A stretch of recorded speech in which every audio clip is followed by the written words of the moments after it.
મહત્વના સમાચારની સફાઈ કર્મચારીઓના મૃત્યુ મામલે થયેલી જાહેર હિતની અરજી પર હાઈકોર્ટમાં સુનાવણી 16 મૃતક સફાઈ કર્મીઓના પરિવારને નિયમ મુજબ વળતર ન ચૂકવાયું હોવાની અરજદારે રજૂઆત કરી હતી ત્યારે 8 મૃતકના પરિવારજનોને જ વળતર ચૂકવવાનું બાકી હોવાની સરકારની કબૂલાત રાજ્ય સરકારના જવાબ પર હાઈકોર્ટ ખફા છે મામલાની તપાસ કેમ નથી થતી મામલાથી કેમ ભાગો છો તેમ પણ હાઈકોર્ટે ટિપ્પણી કરી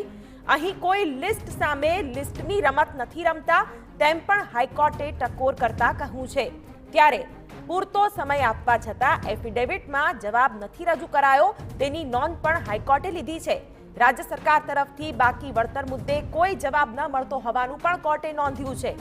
10 નવેમ્બરે ભાવનગરમાં સફાઈ કર્મીના મૃત્યુ અને ગંભીર રીતે બીમાર થયેલી સફાઈ કર્મીનો મુદ્દો પણ ઉઠ્યો છે ત્યારે મૃતક અને ઈજાગ્રસ્તોને ચૂકવાયેલા વળતર અંગે સરકાર અને વિભાગના પ્રિન્સિપાલ સેક્રેટરીને એફિડેવિટ ફાઇલ કરવા આદેશ કરવામાં આવ્યો છે 15 દિવસ બાદ વધુ સુનાવણી હાથ ધરાશે।